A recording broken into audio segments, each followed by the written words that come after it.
ini sudah hari Minggu, berarti tiba saatnya kita untuk apa adik-adik? Beribadah sekolah Minggu. Kakak yakin adik-adik semua di rumah juga udah pada siap semua. Mungkin masih ada yang berdiri, atau ada yang minum, makan, atau mungkin ada yang sudah duduk rapi. Yuk kakak undang adik-adik semua berkumpul nih di depan kamera handphonenya atau di depan layar TV-nya atau layar laptopnya. Kita mau beribadah, kakak mau ajak adik-adik untuk duduk diam dulu. Ya, duduk diam rapi. Kita mau memulai ibadah kita dengan doa. Yuk adik-adik, sudah duduk diam semua? Kita lipat tangannya, tutup matanya, kita mau berdoa ya. Kakak akan pimpin doa kita hari ini. Tuhan Yesus, terima kasih untuk hari-hari yang boleh kami lalui bersama-sama dengan Tuhan. Kami bersyukur karena Tuhan selalu menjaga kami. Ya Bapa, kini tiba saatnya kami akan memuji, memuliakan Tuhan, lalu juga akan mendengarkan cerita Tuhan. Kiranya Bapa saja yang pimpin ibadah kami. Kuduskan kami, layakkan kami untuk ibadah ini dari awal hingga sampai akhirnya. Ini doa kami ya Tuhan, kami serahkan semua di dalam nama Tuhan Yesus. Kami berdoa dan bersyukur. Amin. Nah adik-adik, untuk lagu pembukaan kakak mau ajak adik-adik bangkit berdiri. Kita mau gerakan badan kita. Jangan ada yang diam ya, kita mau nyanyikan satu buah lagu. Judulnya Setinggi-tingginya Langit.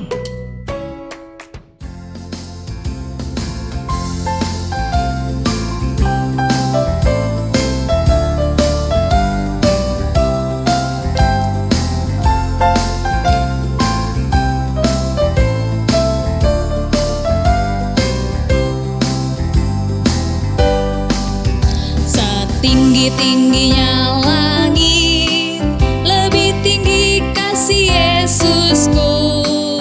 Sedalam-dalam lautan, lebih dalam kasih Yesusku. Seindah-indah pelangi, lebih indah kasih Yesusku. Kasih Yesus, oh kasih Yesus mengalahkan segalanya. Kasih Yesus, oh kasih Yesus mengalahkan segalanya. Satu kali lagi adik-adik.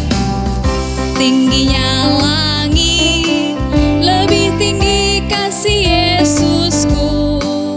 Sedalam-dalam lautan, lebih dalam kasih Yesusku.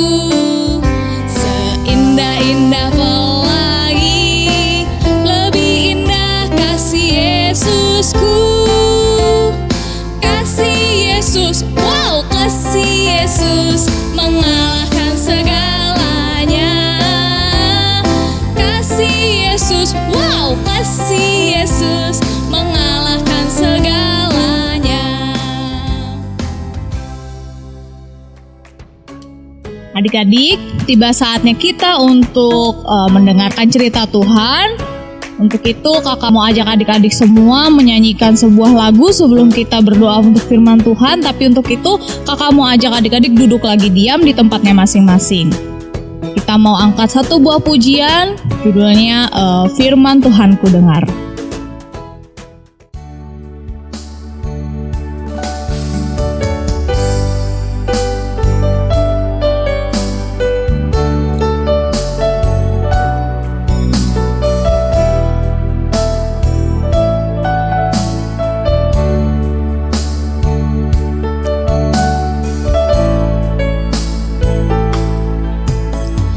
Firman Tuhan ku dengar, ku tanam di hatiku. Ku ingin bertumbuh subur dan berbuah lebat. Yesus tolong padaku. Kita ulangi sekali lagi adik-adik dalam sikap berdoa. Firman Tuhan ku dengar. firman Tuhan ku dengar, ku tanam di hatiku, ku ingin bertumbuh subur dan berbuah lebat. Yesus tolong padaku.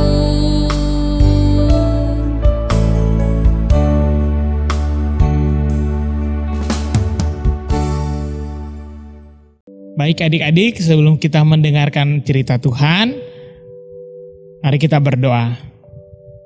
Bapa di surga, terima kasih hari ini Bapa mengizinkan kami mendengar cerita firman Tuhan. Mampukan kami untuk mengerti sehingga kami menjadi anak-anak Tuhan yang hebat. Hanya di dalam nama Tuhan Yesus kami berdoa. Amin.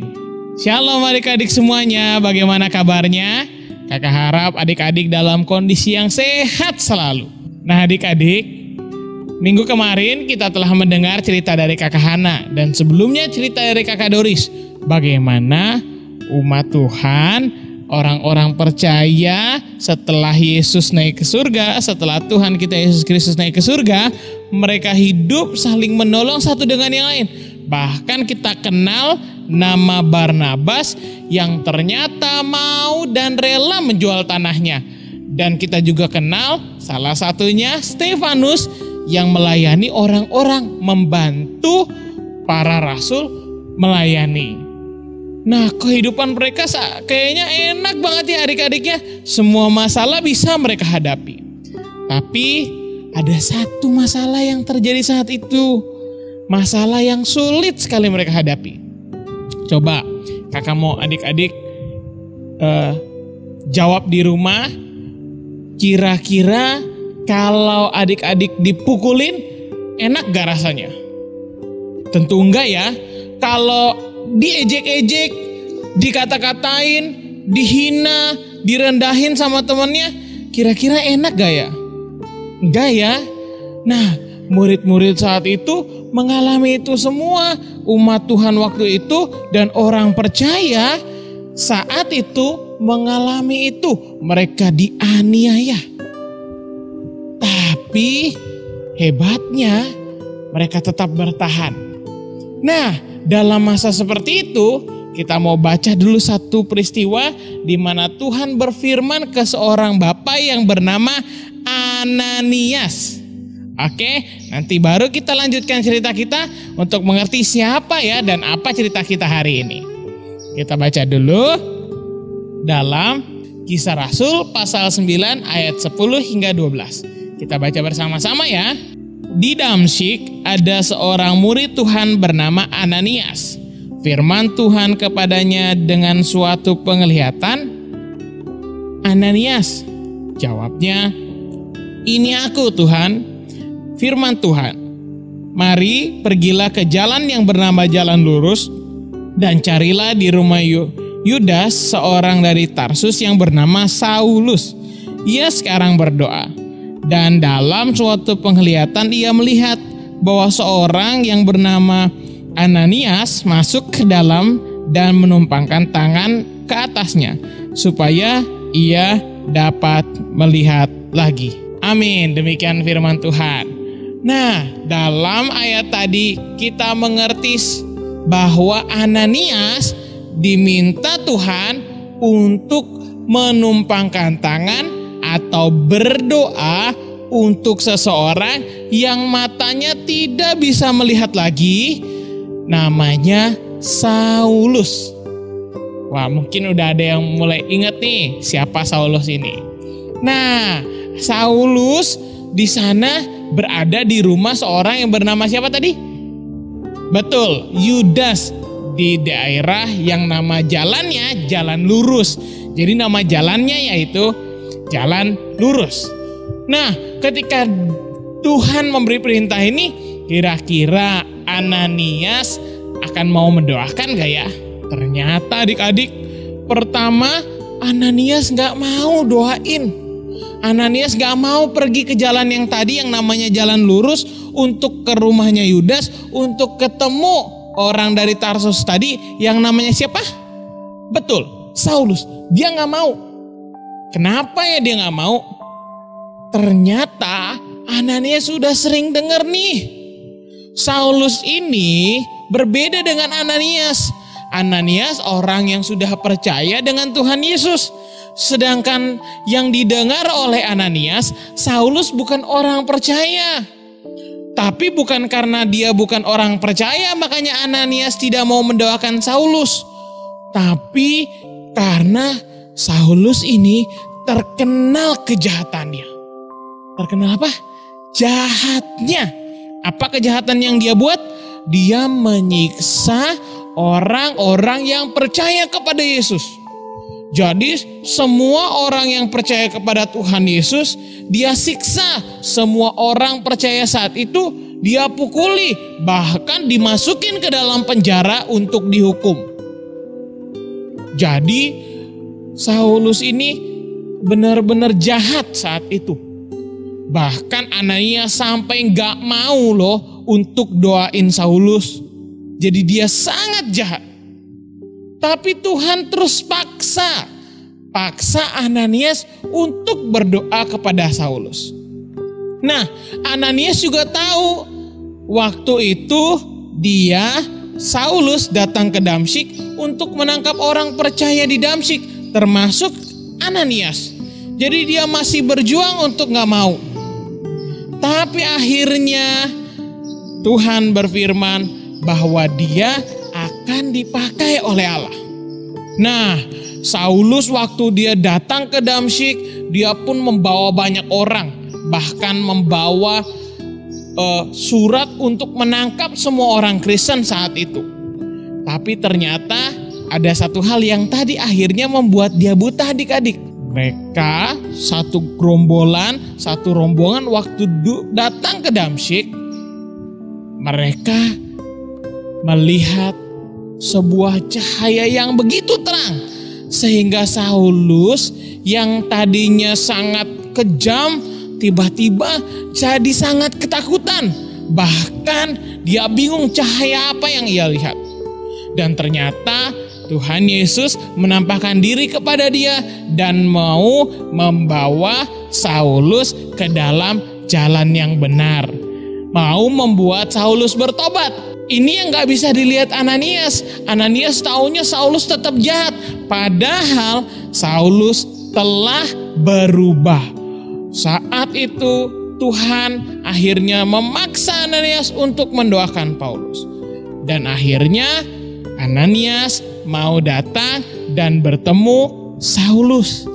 Dan akhirnya Ananias mendoakan Paulus. Apa ya yang terjadi setelah didoakan? Kita baca dulu yuk.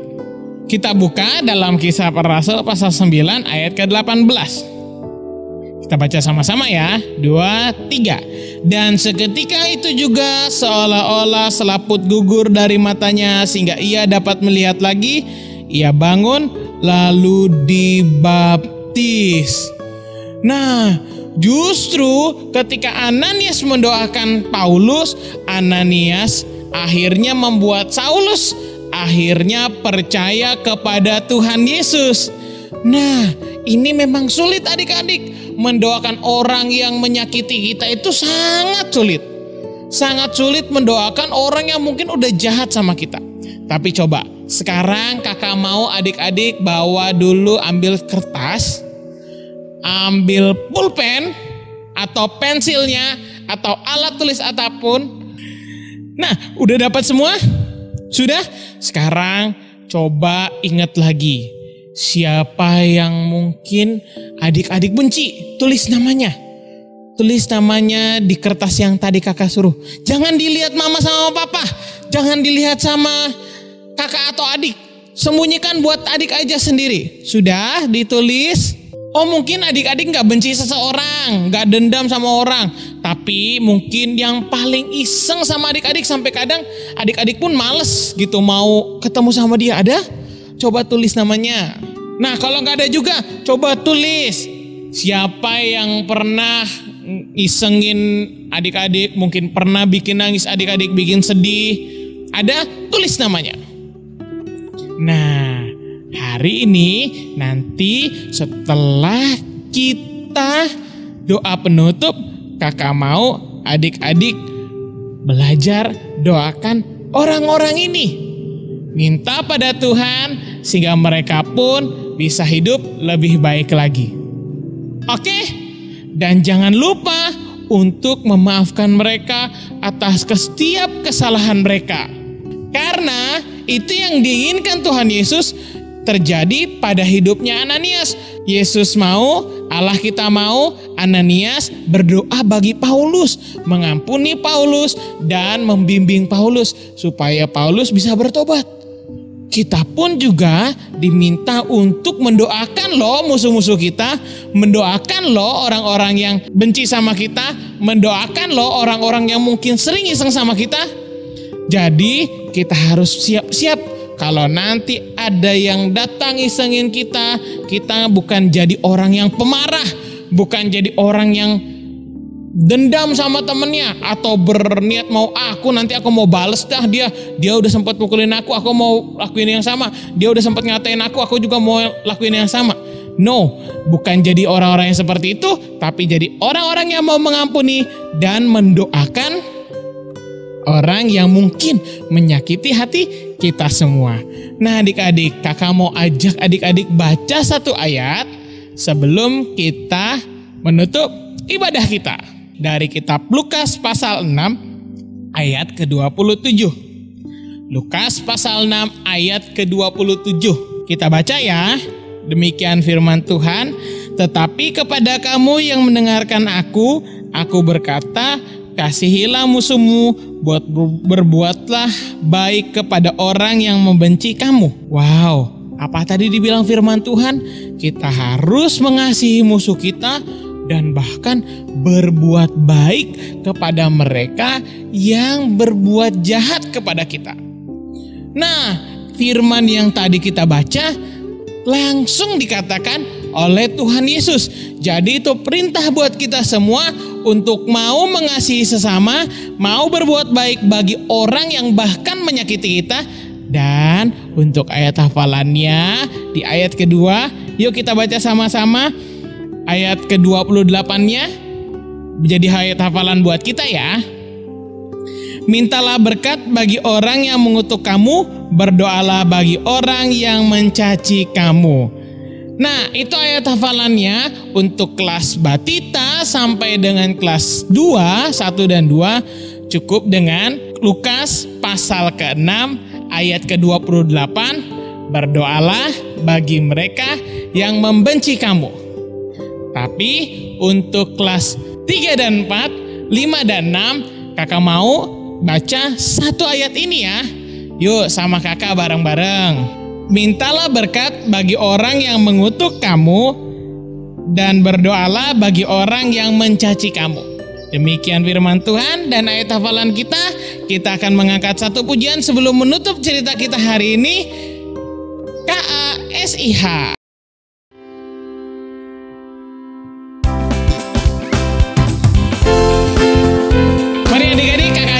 Adik-adik bangkit berdiri, kita angkat pujian ini. Kasih. K-A-S-I-H, K-A-S-I-H. Kasih, kasih, kasih, kasih, kasih, kasih, kasih. Kasih itu sabar. Kasih itu sabar, tidak suka marah, sayang semua orang seperti kasih Yesus.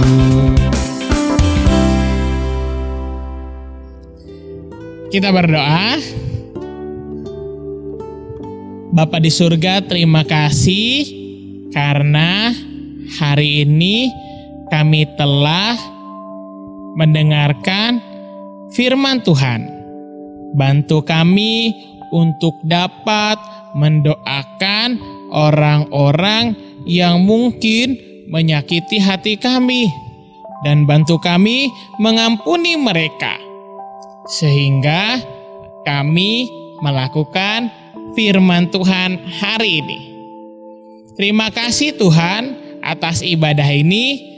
Berkati kami semua, berkati mama papa dan keluarga kami.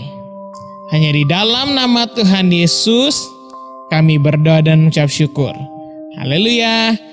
Amin. Nah adik-adik, jangan lupa nama-nama yang tadi udah adik-adik tulis. Kakak mau adik-adik doakan. Oke? Demikian ibadah kita. Tuhan Yesus memberkati. Dadah, shalom.